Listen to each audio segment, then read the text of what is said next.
Assalamualaikum warahmatullahi wabarakatuh.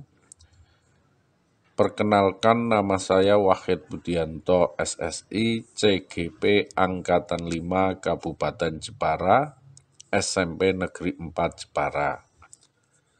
Pada kesempatan kali ini, kami akan berbagi aksi nyata modul 1.4 Budaya Positif di SMP Negeri 4 Jepara.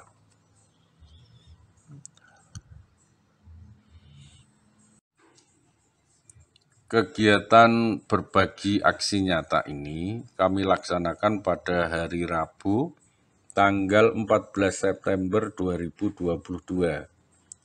Waktu pukul 13.50 sampai selesai. Modenya daring via Google Meet. Budaya positif yang kami bagikan berupa aksi nyata kesepakatan kelas, di mana kelas yang kita ambil adalah kelas 9G yang mendapatkan nilai-nilai kerjasama, kejujuran, toleransi, dan tanggung jawab. Selain aksi nyata kesempatan kelas, kami juga memaparkan materi tentang perubahan paradigma belajar, disiplin positif, motivasi perilaku manusia, kebutuhan dasar, posisi kontrol restitusi, keyakinan kelas, dan segitiga restitusi. Dalam memaparkan materi, kami juga menyajikan foto-foto dan juga video-video yang dapat menggambarkan materi-materi tersebut, sehingga para peserta diharapkan mampu atau dapat memahami materi-materi yang kami sajikan dan diharapkan lagi dapat dilaksanakan di sekolah kami SMP Negeri 4 Jepara. Berikut adalah video berbagi di SMP Negeri 4 Jepara, berbagi aksi nyata modul 1.4 Budaya Positif.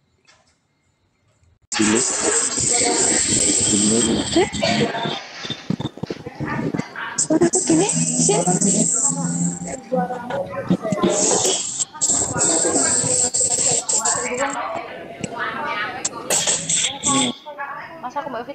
Assalamualaikum warahmatullahi wabarakatuh. Waalaikumsalam warahmatullahi wabarakatuh. Kami ucapkan terima kasih kepada guru-guru SMP Negeri 4 Jepara yang telah memenuhi undangan pada pengindasan aksi nyata modul 1.4 Budaya Positif. Perkenalkan, saya Wahid Budianto, SSI, CGP Angkatan 5 Kabupaten Jepara, SMP Negeri 4 Jepara.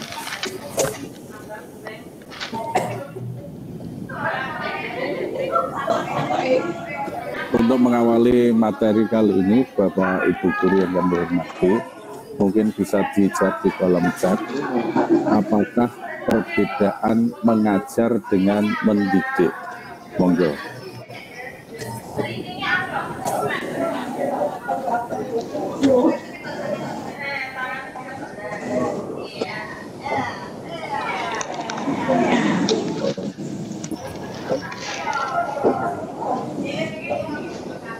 Monggo Bapak Ibu, mungkin yang pernah dilakukan itu seperti apa? Kalau mengajar seperti apa? Kalau mendidik seperti apa?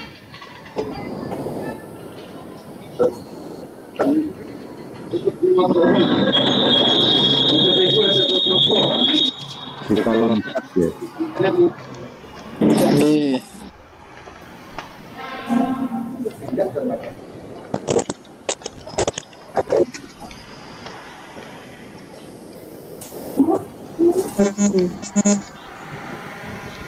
Kalau mengajar mungkin sekedar menyampaikan materi saja Pak Wahid. Yeah. Kalau mendidik lebih rinci untuk mengetahui perkembangan pemahaman setiap peserta didik. Jadi mengetahui bagaimana tahap-tahapan dari mulai mereka mengenal materi ya, terus memahami sampai pada bagaimana kita memberikan metode pengajaran atau pendidikan yang sesuai bagi anak didik kita. Seperti itu atau bukan bisa tidak tahu juga. Ya, terima kasih Pak. Memang betul kalau mengajar itu kita hanya mentransfer ilmu. Jadi sebenarnya mungkin kita lebih banyak mentransfer ilmu. Sedangkan mendidik itu kita memberi tuntunan atas segala apa yang ada pada, jadi lebih kompleks itu Pak. Yes. Alhamdulillah sudah cukup bagus Pak. Berarti pengetahuan Pak Sony ini sudah luar biasa. Selama ini yang kita alami itu kita lebih sebagai apa ya? Pengajar atau pendidik. Mungkin dari masing-masing Bapak Ibu guru punya pengalaman sendiri. Monggo bisa chat, bisa mungkin langsung dijawab.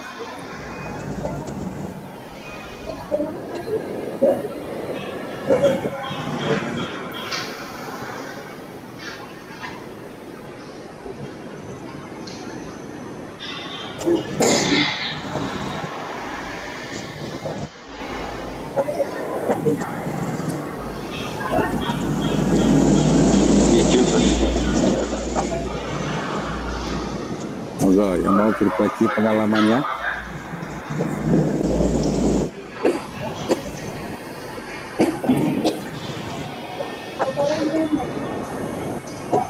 Apa Pak Wahid diulang Pak? Selama ini kita itu menjalankan sebagai pendidik dan pengajar. Nah, kita itu lebih dominan seperti apa? Tanpa kita lakukan. Kalau bidang mungkin punya pengalaman. Kalau selama saya ngajar, waktu saya menjadi guru seni budaya,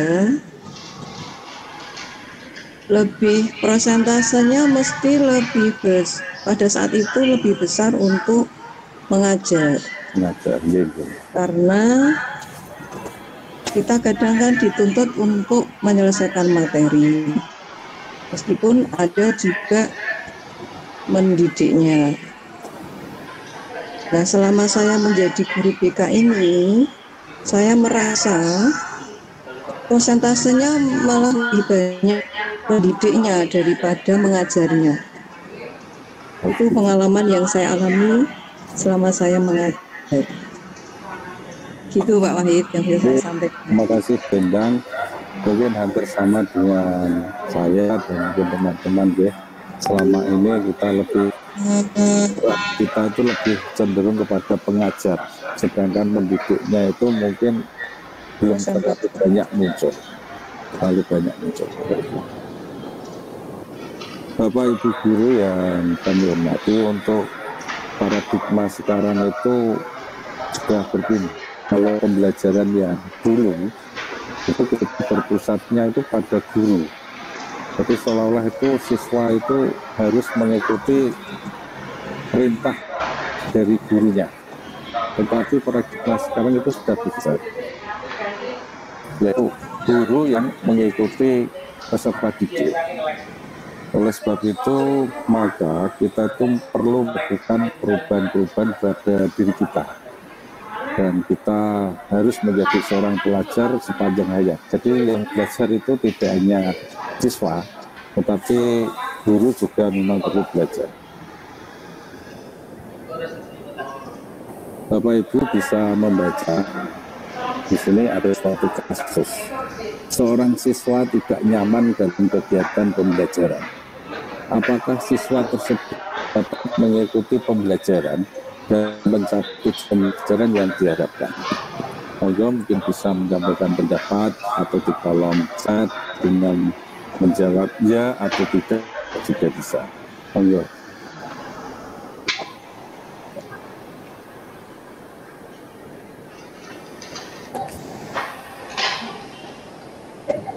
Pak Abdul Niam mungkin bisa menyampaikan pendapat.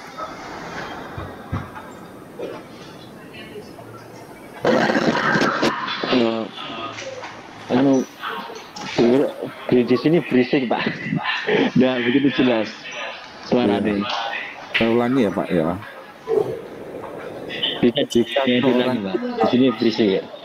ada seorang siswa itu tidak nyaman dalam kegiatan pembelajaran, kira-kira siswa tersebut dapat mengikuti pembelajaran dan mencapai tujuan pembelajaran yang diharapkan atau tidak?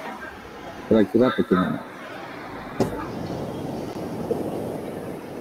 Ya tidak Pak, karena memang dia tidak nyaman Pak ya. Seorang pembelajar itu kalau siswa enak di suasana lingkungan pembelajaran ya enggak ya bisa tercapai ya, nuansa belajarnya tidak bisa masuk gitu, karena belajar itu kan nanti perubahan yang mana. Nah itu dari belajar itu seperti itu, terus ngerti tambah happy ya, seperti itu perubahannya di situ ya itu Pak. Oh ya, terima kasih Pak. Berarti sepakat ya, kalau kenyamanan itu sangat penting dalam kegiatan pembelajaran. Kalau siswa merasa tidak nyaman, maka siswa tersebut kurang dapat memenuhi pembelajaran. Mana saya nelpon Pak? Ya Pak, monggo Pak. Oke. Ya, mungkin bisa di-mute dulu Pak.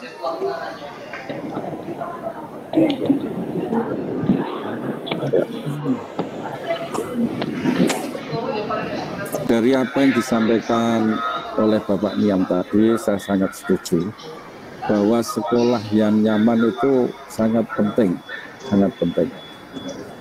Menurut Gajah Dewantara bahwa sekolah itu seperti sawah, seperti tanah yang ditanami bibit.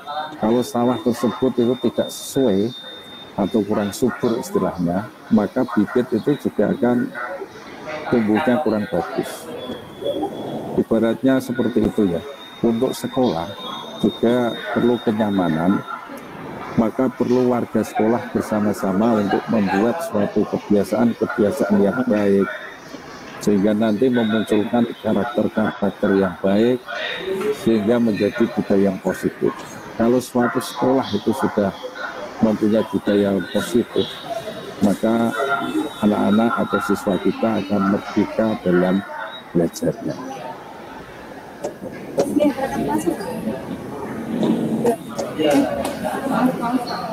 Bapak Ibu, mari kita diskusi mengenai disiplin positif ya Bapak Ibu. Kita sering mengenal apa itu disiplin, tapi kita akan diskusi lebih jauh apa itu disiplin. Mungkin ada yang mau berpendapat mengenai disiplin atau pernah mendapatkan suatu kasus mengenai disiplin.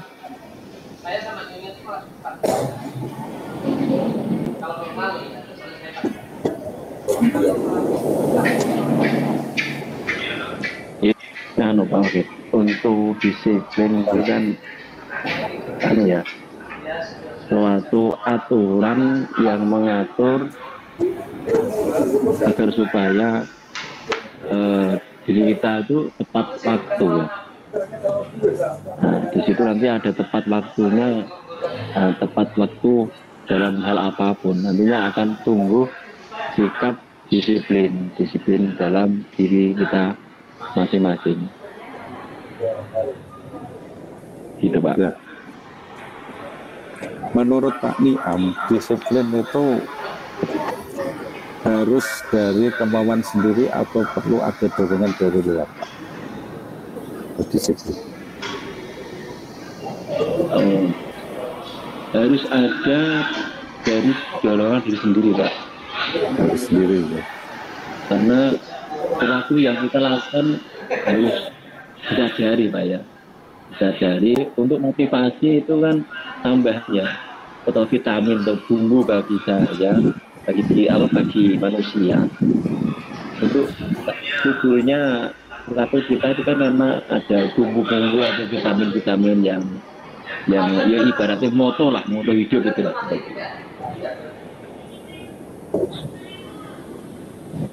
Ya, terima kasih Pak Niam. Disiplin positif yang kita bahas pada kali ini adalah disiplin diri. Disiplin diri itu muncul dari motivasi internal atau intrinsik itu. Motivasi dari dalam diri. Ya, dari dalam diri. Berbeda dengan mungkin disiplin yang kita bayangkan dahulu kan harus disiplin, terus nanti kalau tidak disiplin ada sanksi, ada hukuman dan lain sebagainya. Ini belum masuk kategori disiplin diri. Maka sebagai guru di sini perlu adanya bagaimana caranya anak itu bisa tumbuh disiplin dirinya. Yang muncul itu karena dari dalam dirinya sendiri. Sedangkan motivasi dari eksternal ini mungkin hanya sekedarnya, bukan sebagai satu-satunya yang memilih anak untuk disiplin. Ini yang perlu akan kita munculkan di sekolah kita, yaitu disiplin yang memotivasi dari dirinya sendiri. Yang nantinya ini ada sebuah nilai-nilai kebajikan universal. Sangat banyak sekali, mungkin Bapak Ibu nanti bisa mencari di internet, banyak sekali. Dan salah satu yang mungkin dikembangkan pada tahun-tahun ini, dimunculkannya profil pelajar Pancasila. Ini merupakan satu dari nilai-nilai kebajikan universal. Bapak Ibu yang kami hormati, mari kita bermain untuk cobalah kita. Bisa nggih? Kita coba yang mau relawan sinten iki nggih. Bintang kaget sama Pak Nur. Relawan apa Pak? Relawan bermain sih. Ya, ada apa-apa. Ya, Pak Niam, siap ya. Ya. Mainannya begini. Pak Niam coba tangan begini Pak Niam. Ini. Ya, genggamannya jangan sampai lepas ya Pak. Oh ya, siap. Begini. Bu Endang akan mempengaruhi Pak Niam untuk membuka tangannya. Silahkan Bunda. Tapi bisa dipengaruhi apa tidak kan tergantung saya berarti. Dicoba saja, jenengan bisa menghadapi Pak Niam atau tidak. Pak Niam, kalau jenengan itu pas adzan, itu kan mungkin tangannya tidak seperti itu Pak. Kalau Pak jenengan adzan di musola itu tangan kanannya posisinya gimana Pak? Seperti ini Bu. Ya begitu ya Pak. Oke. Ternyata dipengaruhi ya Bu ya. Karena sehubungan dengan Pak Niam kan guru agama, maka pertanyaan saya mesti yang kaitannya dengan tidak jauh berbeda dari, pasti yakin Pak Niam pasti pernah, itu saya yakin 100% pernah. Jadi posisi saat adzan nggak mungkin Pak Niam seperti ini. Nah, mungkin Pak Niam gimana ini? Tadi dipengaruhi bisa membuka tangannya gimana itu? Oh, karena ini kan memang ada satu perintah ya yang baik, kemudian ya harus juga perintah itu kan benar ya, mau benar kan dilakukan seperti itu. Oh iya. Terima kasih. Silakan dan Pak Niam. Ya. Kita masuk pada teori kontrol Bapak Ibu. Miskonsepsi tentang makna kontrol, dan kebetulan tadi dalam permainan Bu Endang dapat mempengaruhi Pak Niam. Teori kontrol itu pada dasarnya yang bisa mengontrol adalah dirinya sendiri, bukan orang lain. Orang lain itu hanya memberi informasi. Kalau informasi itu diterima, maka orang dapat dikontrol oleh orang lain. Tapi pada dasarnya bisa mengontrol adalah dirinya sendiri. Ini ada beberapa miskonsepsi tentang makna kontrol, bahwa selama ini kita mengira guru bisa mengontrol siswa. Guru bisa mengontrol siswa. Ini merupakan ilusi. Ini ilusi. Walaupun pada hal-hal tertentu siswa itu dapat kita kontrol. Seperti tadi contohnya, sedang dapat mengontrol Niam untuk membuka tangannya. Mungkin dengan berbagai iming-iming hadiah, atau bahkan tadi Pak Niam takut ini masalah azan dan harus dilakukan, maka Pak Niam melakukan. Tapi pada dasarnya yang bisa mengontrol adalah dirinya sendiri. Yang berikutnya, ilusi bahwa semua penguatan positif efektif dan bermanfaat. Bahwa tidak semuanya penguatan positif itu efektif dan bermanfaat pada diri orang lain. Yang ketiga, ilusi kritik dan membuat orang merasa bersalah dapat menguatkan karakter seseorang. Ini juga ilusi seperti itu. Dan yang terakhir, ini sering juga kita lakukan, seolah-olah orang dewasa itu memiliki hak untuk memaksa pada orang yang mungkin lebih muda umurnya. Itu beberapa teori kontrol yang bisa kita gunakan di kelas ya. Namun dengan mempengaruhi dengan cara-cara tertentu, kita juga bisa mengontrol siswa. Tapi sekali lagi dasarnya adalah yang bisa mengontrol adalah diri siswa itu sendiri. Bapak Ibu, saya yakin di sekolah, sampai sekolah itu Bapak Ibu hadir sebelum pukul 7. Jadi hadir di sekolah itu sebelum 7. Dan berbagai motivasi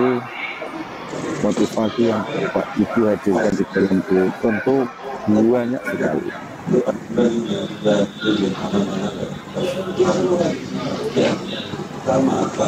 Mungkin Pak Sony ini bisa angkat tangan, Pak Sony. Saya tadi tidak terlalu menyimak. Oh, Pak angkat tangan. Sini Pak Sony.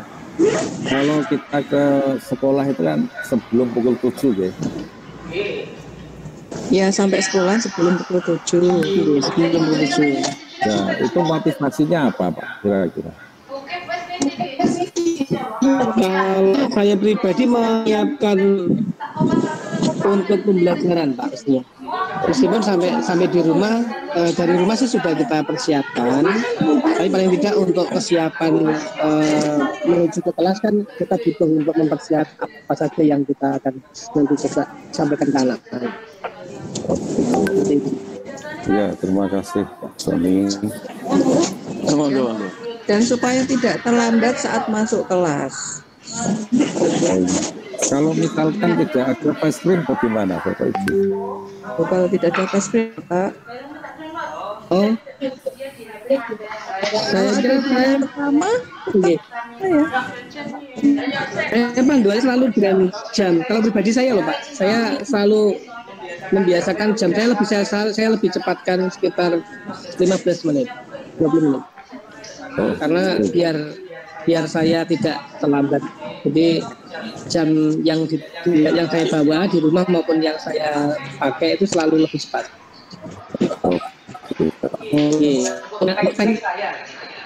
Intinya tidak terlambat ya Pak.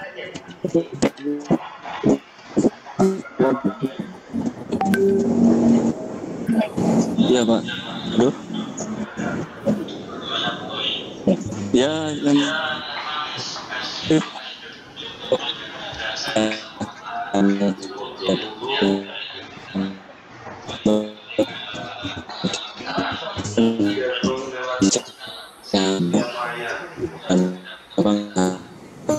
tugasnya agar kewajiban kita di sini kan menggunakan dengan sebaik-baiknya. Memang ya panggilan jiwa, panggilan hati. Saya juga bisa menambah ya Pak Wahyu. Ya, silakan Bu. Kalau diri pribadi saya untuk tidak ada free, pasti semua tidak ingin itu tidak sangat lambat.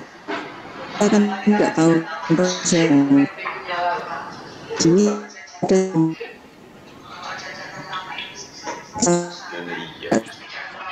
masuk pas ada Pak ini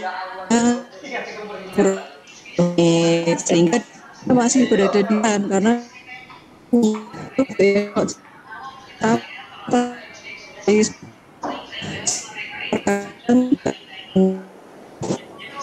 itu juga untuk setidaknya kita masuk itu bisa menjadi pembelajaran juga bagi mereka. Itu salah satu kita kan contoh nyata di depan anak-anak. Itu Pak Muhyiddin kalau menurut saya pribadi loh ya. Ya, terima kasih. Bagus sekali. Teori motivasi yang disampaikan oleh Diana Gosen itu ada 3 motivasi. Yang pertama itu menghindari ketidaknyamanan atau hubungan. Mungkin tapi murah dulu. Misalkan dengan adanya fast friend, kita rasa itu sebuah ketidaknyamanan atau hukuman. Ketika kita terhitung absen, ya, Bapak Ibu akan terdeteksi di BKD atau mungkin dari dinas membuat kita tidak nyaman. Ini motivasi yang pertama. Yang kedua itu mendapatkan imbalan atau penghargaan. Misalnya seorang siswa mengerjakan sesuatu, pengen dipandang oleh guru, dipandang oleh temannya itu menjadi seorang siswa yang lebih dari yang lain, misalnya. Adalah motivasi yang kedua. Sedangkan yang terbaik itu motivasi yang dari dalam dirinya, menjadi orang yang mereka inginkan dan baik diri sendiri dengan nilai-nilai yang mereka percaya. Ini adalah motivasi yang tertinggi Bapak Ibu. Walaupun tidak ada hukuman, tidak ada yang mungkin menghargai, tetap dia lakukan karena sudah termotivasi dari dalam dirinya. Yang sampaikan Jendang tadi juga bagus. Mungkin masuk di ketiga ya, Pak Sony juga ahli. Walaupun tidak ada, saya kira tetap masuk sebelum pukul 7. Berikutnya Bapak Ibu mengenai kebutuhan dasar. Seorang siswa itu ketika dia melakukan kesalahan atau melanggar tata tertib, menurut teori yang ada, dia itu mempunyai kebutuhan dasar yang belum terpenuhi. Biasanya seperti itu. Karena kebutuhan dasar manusia, yang pertama itu bertahan hidup. Bertahan hidup itu makan, pekerjaan, ini bertahan hidup. Bertahan hidup tidak terpenuhi, maka dia akan melakukan hal-hal yang mungkin saja melanggar aturan. Yang kedua ada kasih sayang, dan rasa diterima dalam kelompoknya, dia menjadi asing atau di lingkungan keluarganya itu kurang mendapat kasih sayang. Mungkin saja di sekolah dia akan melakukan hal-hal yang mungkin di luar kewajaran. Kemudian penguasaan, dia harus tampil, dia harus punya ide-ide kreatif dan dihargai. Ini penguasaannya. Kemudian seseorang juga harus punya kesenangan. Dia punya ranah-ranah privasi yang buat dia senang. Dan juga ada kebebasan Bapak Ibu. Misalkan seseorang itu belajarnya mau di dalam kelas misalnya, mungkin dia ada kecenderungan bisa belajar di luar kelas, atau mungkin punya kesenangan, punya hobi yang belum tersalurkan. maka di kelas dia akan juga melakukan hal-hal yang luar kebiasaan yang umum, yang dimana siswa-siswa yang lain itu sudah terpenuhi 5 kebutuhan dasar.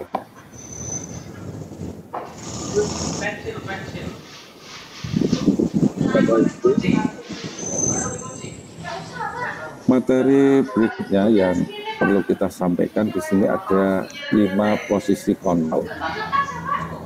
5 posisi kontrol, yaitu ada membuat rasa bersalah, menjadi teman, pemantau, dan yang terakhir ada manajer.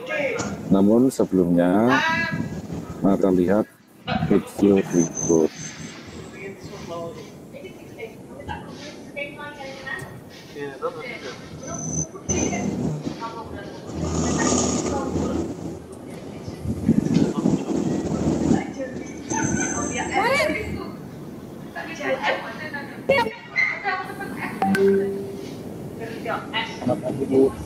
Lalu terlambat. Kamu deh, pasti terlambat. Apa? Apa coba? Alasan kamu apa lagi? Apa sih kamu tidak terlambat? Malah lihat kamu jadi anak. Kapok sih kamu. Videonya mana ya Pak? Saya nggak bisa melihat videonya. Iya memang. Ya kelihatan videonya. 2 kali. Ya saya hanya bisa melihat jenengan. Kenapa? Oh gitu ya. Kamu melawan ibu. Iya. Berani-beraninya jawab. Terlambat. Apa HP saya? Apa memang harus saya mengetuk apa gitu? 5 kali sekalian. Biar kapok. Pergi sana ke lapangan basket. Posisi tertutup biasanya Hanya terdengar suara ibu guru yang marah-marah karena saya terlambat itu. dan menyindir. Hukuman bisa berupa fisik maupun psikis. Ibu dan bapak guru hebat. Dampak yang terjadi pada posisi adalah murid cenderung akan bahkan dendam.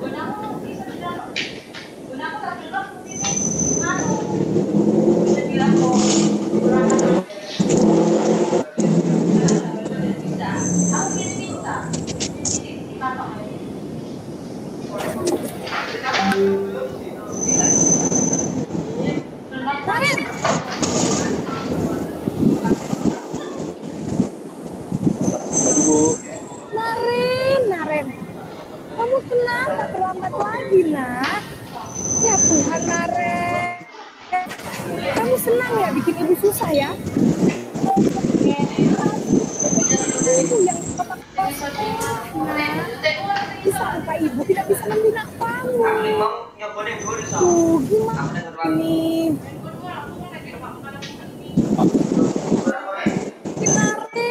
Naren. Suka ya kalau ibu ditegur sama kepala sekolah. Terus ibu tulis apa ini di absen? Nah sudah lihat. Saya ulangi saja ya. Biasanya ini rata-rata telu, saiki rata-rata 4. Telu diono, sing loro sing di.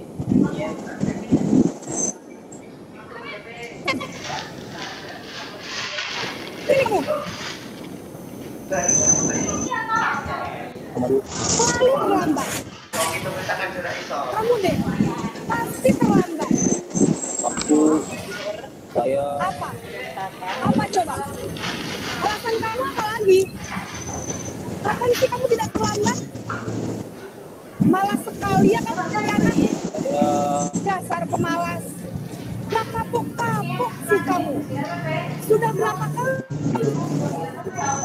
Enak. Kamu keliling lapangan basket. 2 kali. basket, Bu. Kenapa? Kamu mau lawan ibu? Beraninya jawab. Sudah terlambat, masih berani jawab pula. Sekarang, keliling lapangan basket 5 kali sekalian. Biar kapok. 4. Pergi sana ke lapangan basket.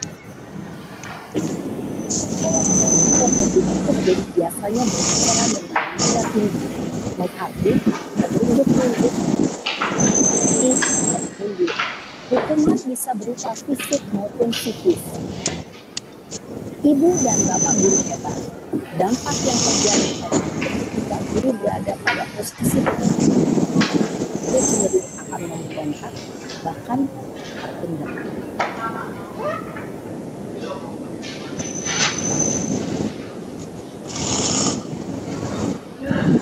Gusti, HP diminta 3.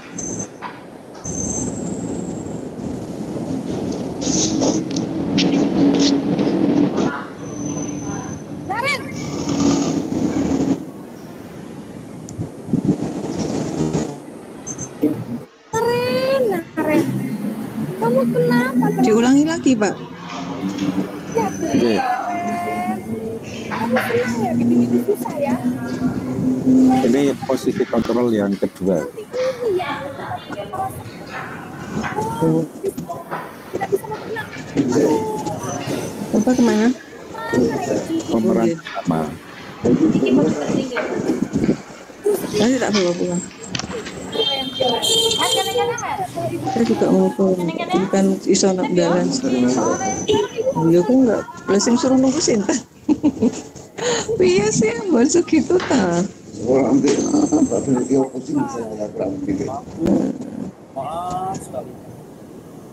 Baru Zoom.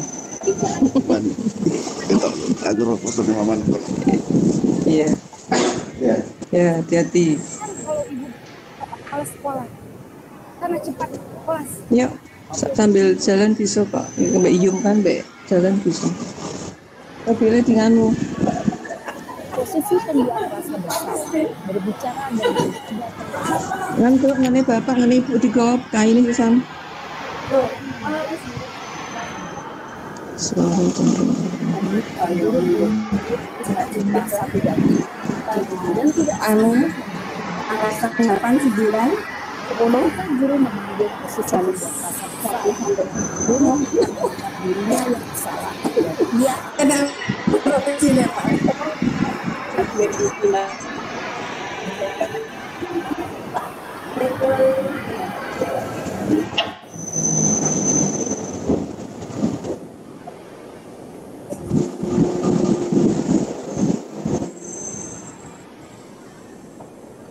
Karen.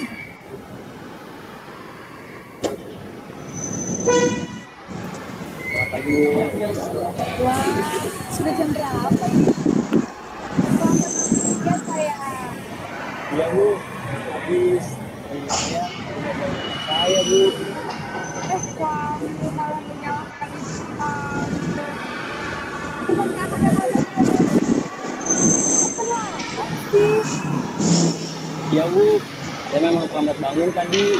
Jadi biarpun saya lari kencang, nggak tentu menjadi Ya sudah sana. Lain hal, larinya lebih kencang lagi ya. Tidak terlambat lagi. Bikin sedih ibu demi ibu. Bisa kan? bisa lah Bu. Ya sudah sana masuk kelas. Beresin urusan cek kamu. Pada saya. Dalam posisi tenang, guru berbicara dengan nada serangan, cenderung bersilat, suatu tetap santai. Murid akan merasa senang, aman, dan akrab dengan guru. Ide cipta adalah identitas sukses. Karena ini masih dorongan eksternal, maka ada faktor ketergantungan dari guru kepada orang tertentu. Di sini guru absennya, sehingga di lain waktu guru bisa Ini namun hanya kepada orang-orang. saya tahu tuh kelas juga itu.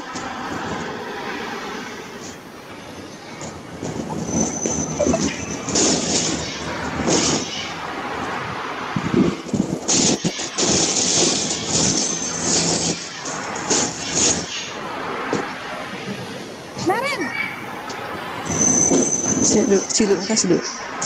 Baterainya habis ya. Karen, Tak ngecas dulu. Duduk situ dulu.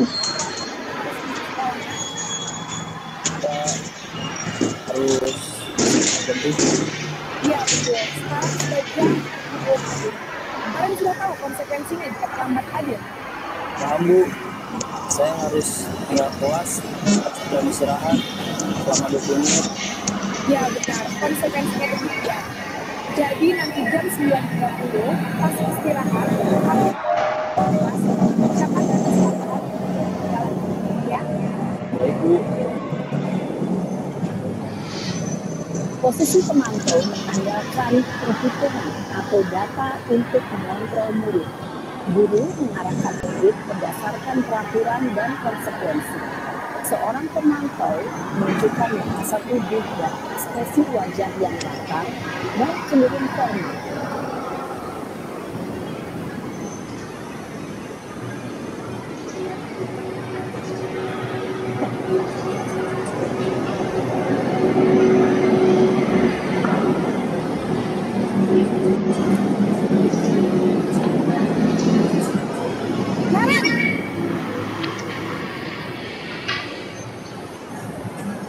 Selamat pagi Bu.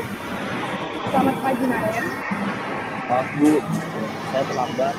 Iya, sekolah masuknya jam 7, sekarang sudah jam 7.20. Jadi sekarang bagaimana nih Naren? Maaf Bu, saya lupa setel alarm saya semalam. Baiklah, menurut kamu, keyakinan sekolah yang mana yang harus kamu tingkatkan? Menghargai diri sendiri dan orang lain mungkin ya Bu. Setuju. Jadi, apakah Naren meyakini prinsip saling menghormati tersebut? Iya Bu, saya meyakininya. Apakah Naren bersedia memperbaiki masalah keterlambatan ini? Bersedia Bu. Bagaimana akan memperbaiki masalah keterlambatan ini? Saya akan coba untuk tidak lupa menyetel alarm saya Bu. Baik, kalau Naren lupa memperalatan di rumah, ada orang yang kira-kira bisa bantu mengingatkan tidak? Ada Bu, kakak saya, Kak Emma. Ada lagi selain KM? Selain Kak Emma, ada ibu saya. Baik, jadi yang mengingatkan adalah KM dan ya. Kira-kira akan mulai start alarm kapan kan? Setelah pulang sekolah, akan segera saya lakukan. Baik, jadi Naren akan setelah alarm bangun besok pagi dan akan diingatkan oleh kakak dan ibunda Naren ya. Ada lagi yang mungkin perlu dilakukan Naren agar tidak terlambat bangun lagi? Tidak ada Bu. Baik Naren, terima kasih untuk kerjasama kamu. Sekarang kamu perlu kembali ke kelas untuk belajar. Baik Bu, terima kasih.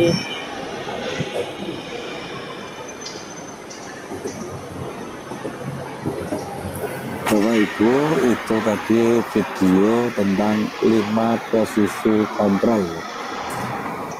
Video pertama, tadi seorang ibu guru ya, ibu guru itu menjadi penghukum. Jadi penghukum itu ketika ada anak yang salah, anak yang bersalah, ini akan mendapatkan hukuman. Hukuman itu sendiri biasanya seketika, jadi tidak ada relevansinya atau hubungannya dengan kesalahan dari anak tersebut. Berikutnya yang kedua itu membuat rasa bersalah. Ketika anak melakukan suatu kesalahan, anak akan dibuat oleh seorang guru menjadi seseorang yang merasa bersalah, sehingga dia akan mungkin nantinya menjadi minder, bisa menjadi rendah diri dan lain sebagainya. Kontrol yang ketiga itu seorang guru memposisikan sebagai teman. Jadi guru dengan siswa seolah-olah adalah temannya.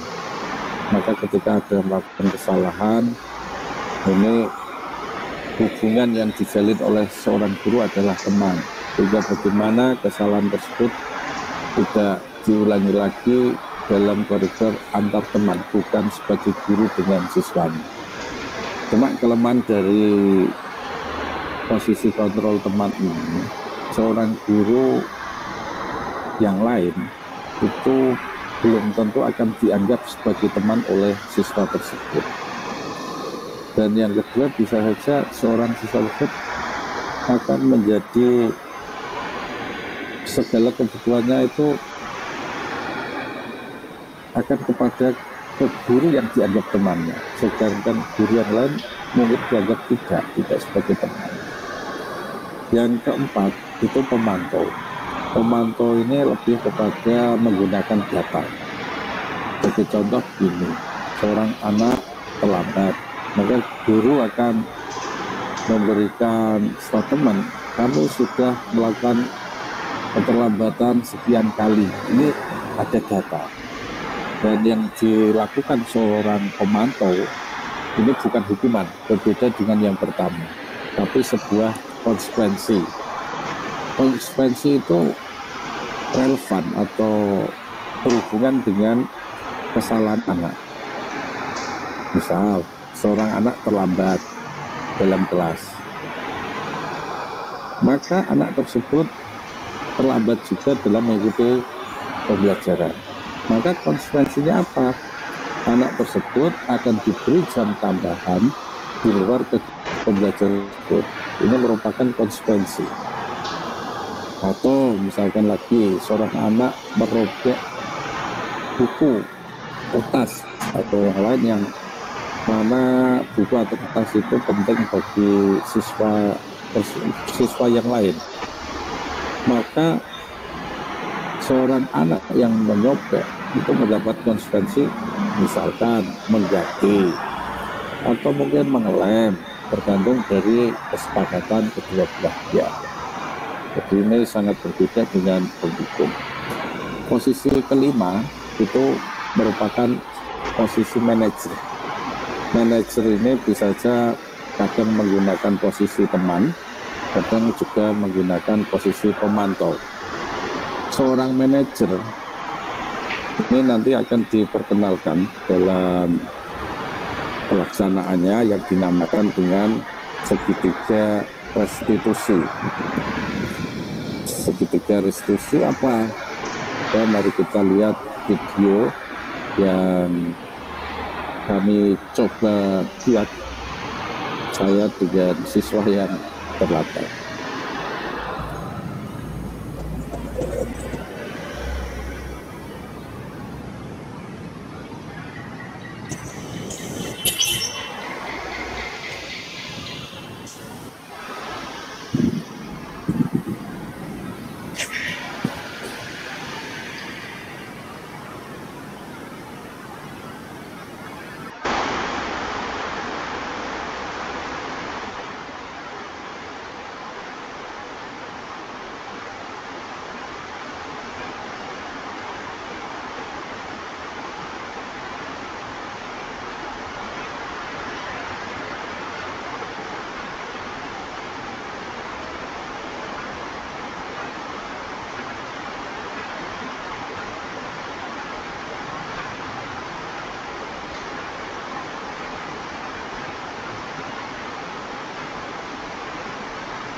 Itu adalah video yang kami buat Bapak Ibu dalam karya nyata atau aksi nyata segitiga restitusi.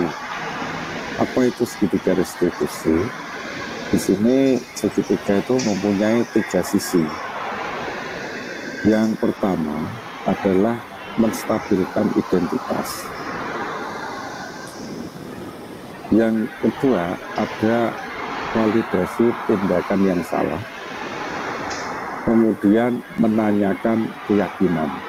Jadi mungkin bisa lihat dari video ketika seorang anak ingin melakukan kesalahan, ini perlu distabilkan identitasnya. Sebagai contoh, dengan kata-kata setiap orang pasti pernah melakukan kesalahan. Kemudian kamu bukan satu-satunya yang pernah melakukan itu. Jadi kita stabilkan dulu identitasnya.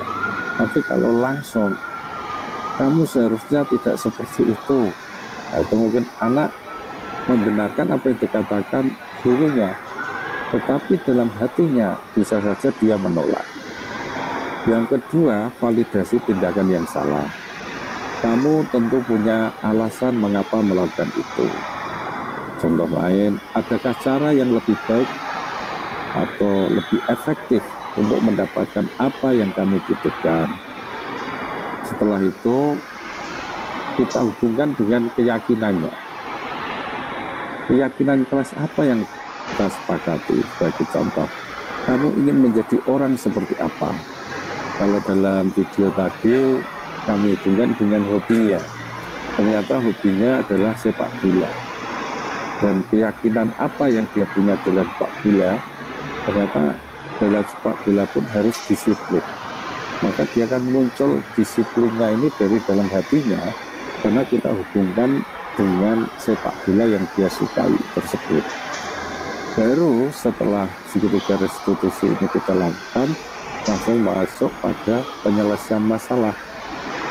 Apa yang dapat kamu lakukan untuk menyelesaikan ini, dan dia akan berpikir bagaimana caranya menyelesaikan masalah tersebut.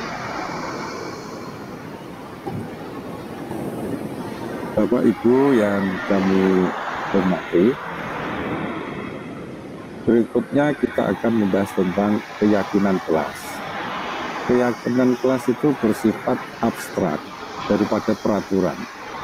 Jadi yang digaungkan saat ini lebih cenderung pada keyakinan, memunculkan keyakinan dalam diri seseorang daripada peraturan-peraturan yang nantinya akan timbul hukuman lagi. Kalau sebuah peraturan akan timbul sebuah hukuman jika anak melakukan kesalahan.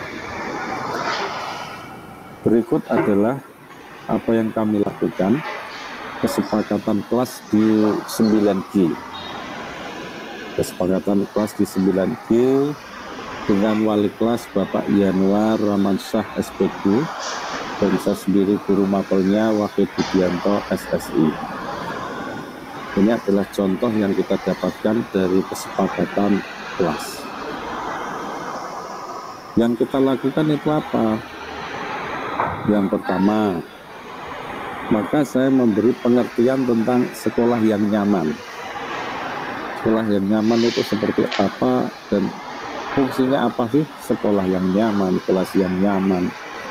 Kemudian masuk pada kegunaan dari kesepakatan kelas. Kemudian kami jelaskan juga nilai-nilai universal serta profil pelajar Pancasila. Setelah siswa kelas 9G ini mengetahui hal-hal tersebut, maka langkah kami berikutnya adalah mengambil 10 nilai universal dengan menggunakan HP. Jadi siswa dengan menggunakan HP mencari nilai-nilai universal, kemudian memilih 10 nilai.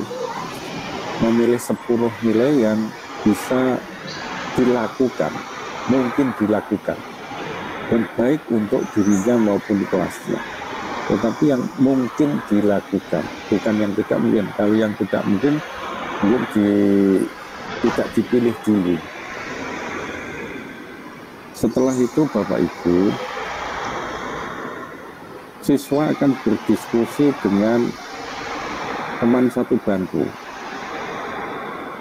Dalam satu bangku tadi kan sudah mendapatkan 10 nilai untuk setiap anaknya, maka dengan teman sebangkunya berdiskusi lagi untuk mendapatkan 9 nilai universal. Disamakan, bisa diambil yang sama. Kalau belum ada yang sama, didiskusikan kira-kira nilai-nilai apa saja yang baik untuk mereka berdua dan bisa dilakukan oleh mereka berdua. Setelah mendapatkan 9 nilai universal dari teman satu bangku, kemudian kami kelompokkan dalam 2 bangku. Dalam 2 bangku, 2 meja. Dalam 2 meja ini untuk mengambil 8 nilai universal.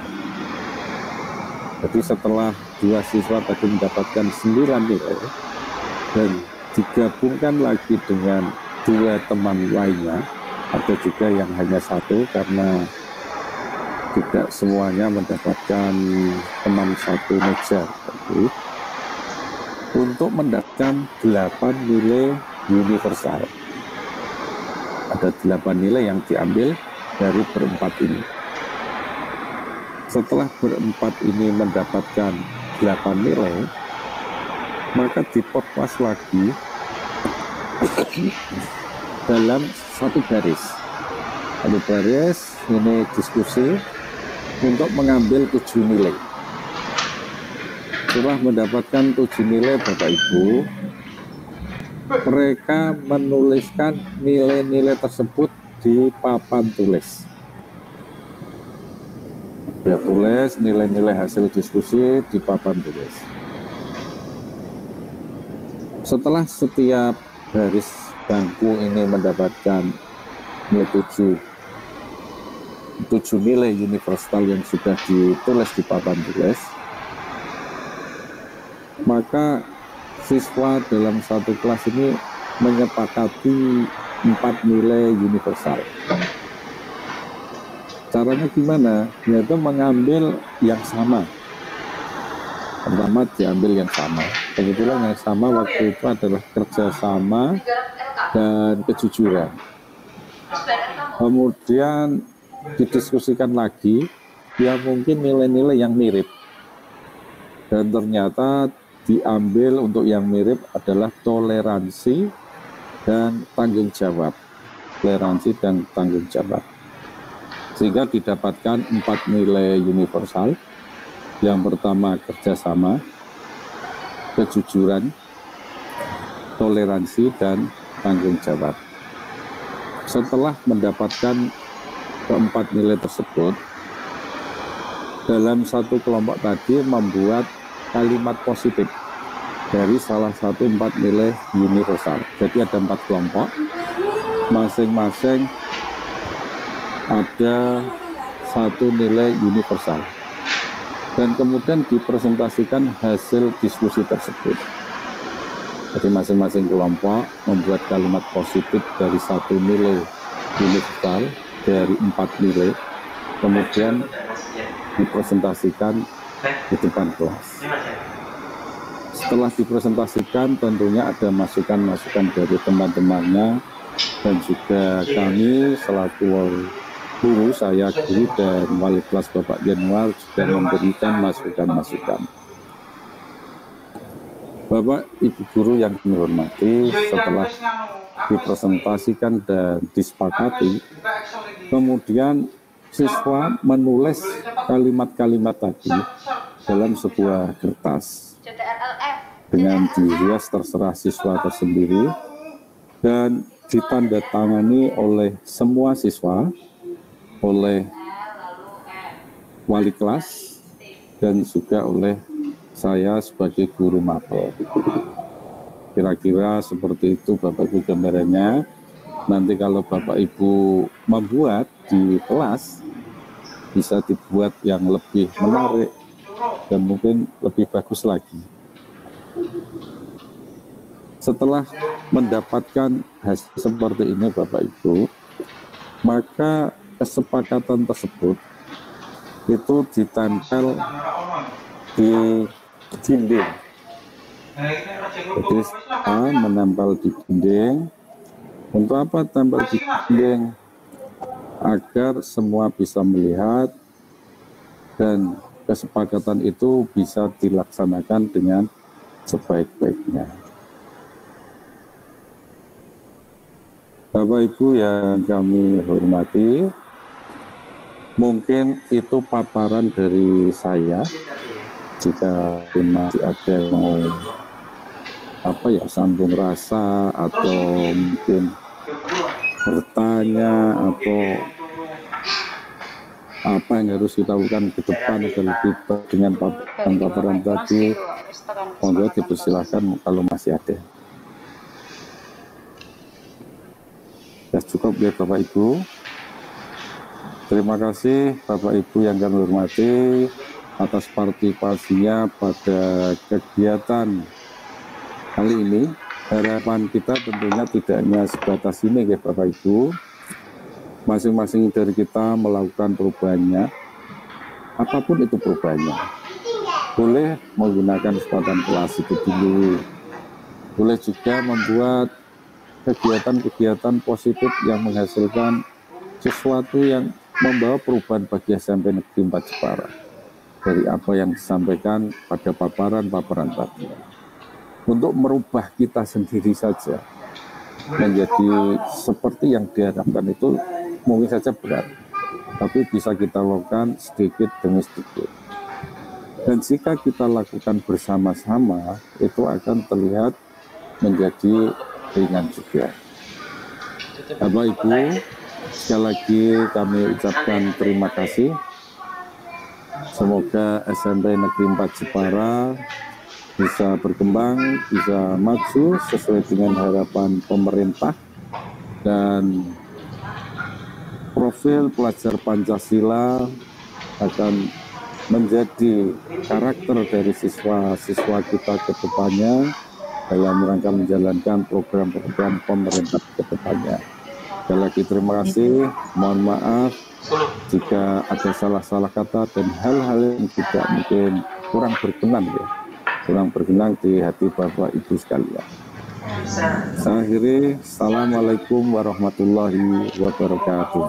Waalaikumsalam warahmatullahi wabarakatuh.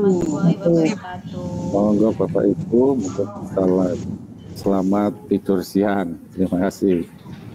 Masih di jalan. Masih di jalan ya. Siap. Terima kasih bisa Pak Wahid. Live ya. Terima kasih.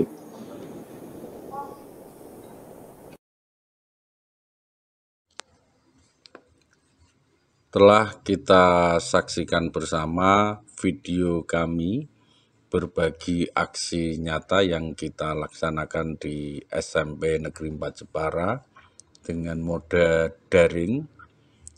Mungkin ada beberapa hal yang kurang, teknis-teknis yang mungkin harus kita tingkatkan, sehingga kita sangat terbuka dalam menerima saran dan saran. Sekali lagi kami ucapkan terima kasih, semoga bermanfaat. Assalamualaikum warahmatullahi wabarakatuh.